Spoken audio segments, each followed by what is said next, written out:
He hablado con bastantes pacientes que no se han vacunado en las ambulancias.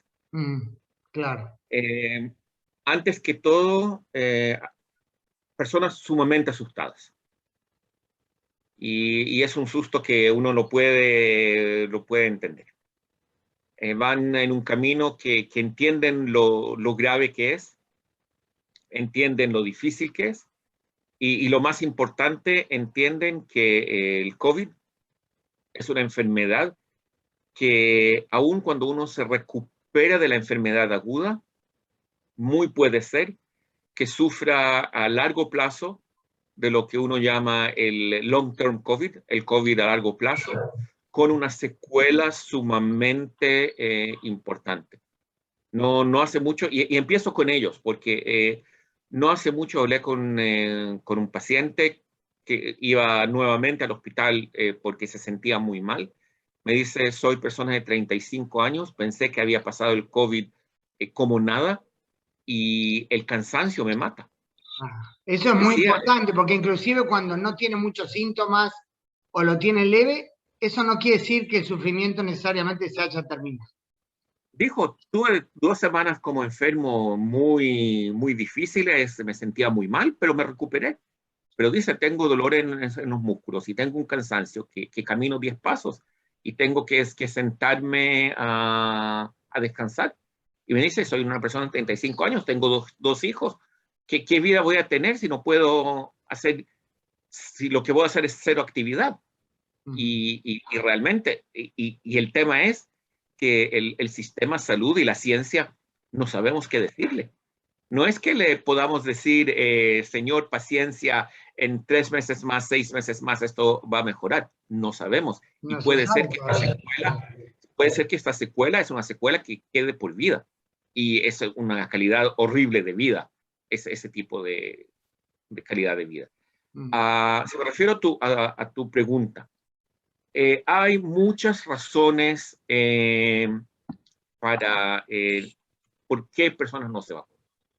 Tenemos los antivacunas y las personas con las diferentes teorías de los chips, y tengo que decir, hay muy poco diálogo con esas personas. Con ese sector, claro. Con ese sector, yo personalmente estoy indignado que una persona que no se vacuna está transmitiendo del hospital que los médicos lo están envenenando. Ay, sí, ese caso fue... Y tú te refieres a alguien en especial que falleció hace, creo, una semana, ¿verdad?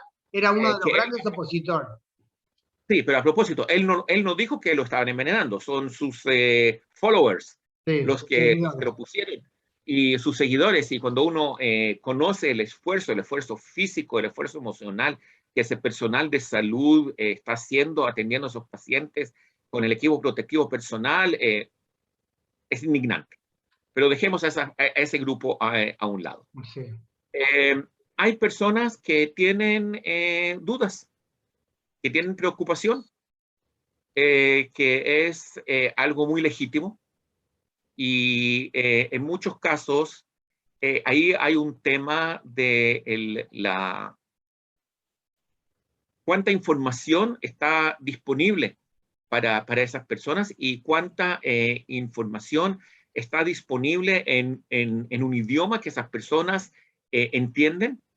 Porque, y tengo que decirlo como un profesional de la salud, muchas veces tenemos muy buena información, pero está escrita en un lenguaje que si uno no tiene un máster en biología, no siempre entiende todos los términos. Y ahí tenemos nosotros el deber, como los profesionales de la salud, de hacer esta información accesible y tenerle mucho respeto a las personas y dialogar. Y realmente en ese caso nuestra función, nuestro deber es presentar la información y darle a cada persona el tiempo, la capacidad de tomar su decisión, reconociendo honradamente que hay preguntas que no tenemos una respuesta. Cuando alguien me pregunta ¿qué va a pasar con esa vacuna en 20 años más? Tengo que decir, no sabemos. Muy probablemente nada, porque no hay ninguna razón para creer que va a pasar algo.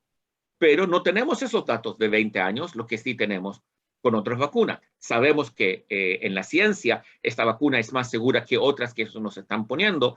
Yo, por ejemplo, me puse esta semana la vacuna contra la gripe, y en la gripe recibí un virus muerto, que es más peligroso que recibir algo artificial como la vacuna de Pfizer que estamos recibiendo. Ese es un grupo. Aparte, Jaime, quisiera mencionar de lo que he aprendido de expertos en vacunación. Me acuerdo que hace meses entrevisté al encargado, ahora se me fue el nombre, un apellido bastante complejo, del Hospital Ígilo, el encargado de seguridad de medicamentos y vacunas, que dio una conferencia muy interesante. Yo después lo entrevisté por separado. Él decía, en la historia de las vacunas, cuando hay efectos adversos, que siempre es minoritario, será las pocas semanas inmediatamente después de ser inoculada la persona, ¿verdad? O sea, sí. Ahora, pero respecto a ese punto que tú mencionaste también, es verdad que no se sabe, no se puede saber qué puede pasar dentro de 20 años, pero sí se sabe que ahora de coronavirus se sufre y se muere. Por supuesto, y como lo dices, normalmente si hay alguna reacción adversa o algún impacto adverso, normalmente se ve en 3 meses y ya estamos un año después. Así que por eso digo, creemos con mucha seguridad que no va a haber un efecto adverso, pero tenemos que ser honrados y decir según lo que sabemos al momento. Claro. Ese es un grupo. Está el grupo que a veces no entiende la tecnología. Y ahí tenemos que hablar de la tecnología, algo que tenemos una comunidad muy grande en Israel de personas que llegaron de la Unión Soviética. Y en ellos vimos dos cosas muy interesantes. Una, que la persona que llegó de la Unión Soviética le tiene mucha confianza a lo que nosotros llamamos en Israel al médico ruso. Al médico que estudió, que se educó en la Unión Soviética con un nivel muy, muy alto de medicina.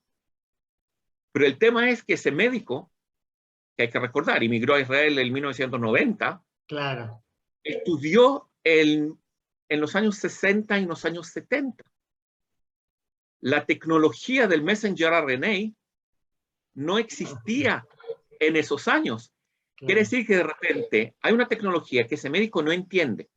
Y cuando las personas vienen y le preguntan, muchas veces por no conocerla, su respuesta es algo nuevo, tenemos que ver, necesitamos más tiempo, necesitamos más estudios y tenemos que encontrar, por ejemplo, el modo de transmitirle a esos médicos en una forma con mucho respeto, en una forma muy privada, la información sobre el messenger RNA para que puedan transmitir esa información a los otros. Y eso es cierto para muchos líderes comunitarios que las personas le tienen mucha confianza y al mismo tiempo ellos desconocen la tecnología. Y por eso tenemos que encontrar esos modos de dialogar con esas personas.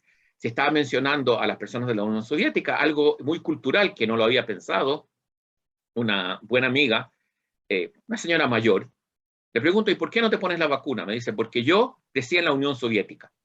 Le digo, ¿y qué eso tiene que ver? Tú creciste en la Unión Soviética cuando eras joven, hoy, 40 años después. Me dice, no importa. Yo de joven sé, si es la Unión Soviética y el Estado te dice que tienes que hacer algo, vas a hacer todo lo posible para no hacerlo. Porque si el Estado te dice, es malo y hay que estar en contra. Le digo, pero eso es la Unión Soviética, no es Israel. Me dice, no importa. Así yo crecí. Así que estamos en una batalla contra hábitos de muchos años que hay que cambiarle a las personas. Pero eso realmente hay que entender algo sobre esa comunidad.